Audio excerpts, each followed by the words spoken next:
ISC 2026 কোন কোন গল্প, কোন কোন কবিতা বা উপন্যাসের কোন কোন পর্ব তোমাদের জন্য বিশেষভাবে গুরুত্বপূর্ণ, প্রথম থেকে মানে 1, 2, 3 করে 10 পর্যন্ত ক্রমানুযায়ী সাজানো হয়েছে।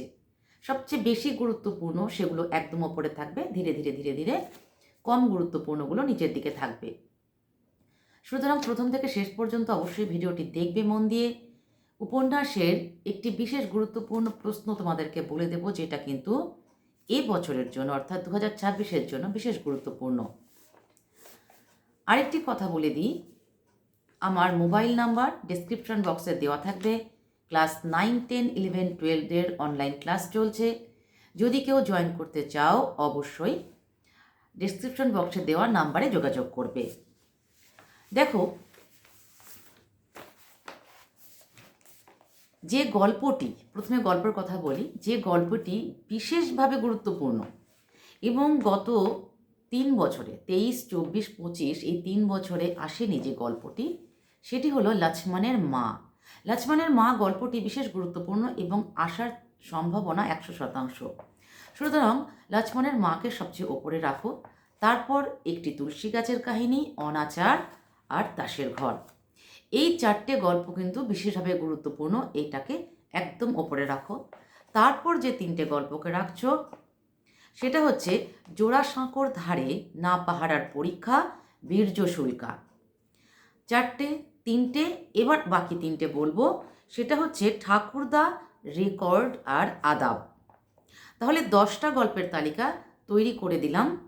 এবার দেখো কবিতা। কবিতার সবচেয়ে গুরুত্বপূর্ণ কবিতাটা কি? স্বাধীনতা তুমি। এই স্বাধীনতা তুমি কবিতাটাকে একদম তালিকার ওপরে রাখো 1 নম্বরে। এবার 2, 3, 4 যেটা হবে সেটা হচ্ছে রাস্তা কারো একার নয়, বাবরের প্রার্থনা, ওরা কাজ করে।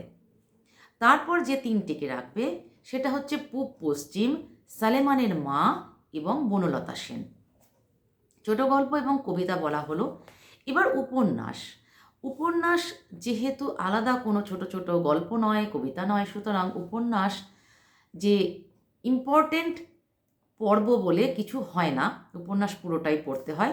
তবুও গত 3 বছর 2023, 24 এবং 25-এর মধ্যে কিন্তু 2023-এ 14 পর্ব থেকে প্রশ্ন এসেছে এবং 2025-এও 14 পর্ব থেকে প্রশ্ন কিন্তু এসেছে। বাকি কোনো পর্বই গত 3 বছরে রিপিট হয়নি। তাই ধরে নেওয়া যেতে পারে 2014 থেকে প্রশ্ন নাও আসতে পারে, আসবে না ধরে নেব। কিন্তু বাকি কোনো পর্বকেই কি আমরা বাদ দিতে পারি? পারি না। তাহলে 1 থেকে 13 সবই তোমাদের পড়তে হবে, কারণ প্রত্যেকটার সঙ্গে প্রত্যেকটার লিঙ্ক আছে। তাই উপন্যাস পুরোটাই পড়তে হবে। কিন্তু 2025-এ যে 1 আর 14 থেকে প্রশ্ন এসেছে এবং বাকি মানে অন্য যে প্রশ্নটা এসেছে সেই প্রশ্নটা কি ছিল একটু পড়ে শোনাই তোমাদের। ক্ষিতীশ, হরিচরণ ও প্রণবেন্দু এই 3 জন সাঁতার প্রশিক্ষকের কথা এই উপন্যাসে আছে।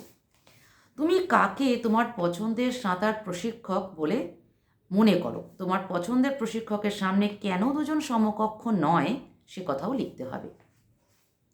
এই প্রশ্নটাকে ধরে একটি প্রশ্ন অবশ্যই তোমরা রেডি করে যাবে, যেটা আমি ভিডিও শুরুতেই বলেছিলাম যে একটি গুরুত্বপূর্ণ প্রশ্ন বলে দেব।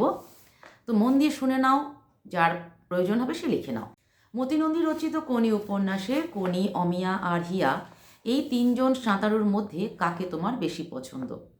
বাকি 2 জন কেন সমান পছন্দের নয় সে কথাও লিখতে হবে।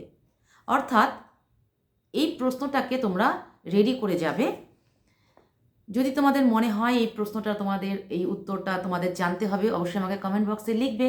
যাদের যাদের প্রয়োজন এই প্রশ্নের উত্তর আমি তোমাদেরকে বলে দেব। ঠিক আছে, এই ছিল আজকের ভিডিও।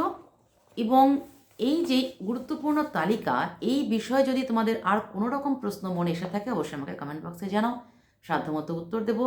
খুব সামনেই পরীক্ষা, মন দিয়ে পড়াশোনা করো, পরীক্ষা ঠিক ভালো হবে।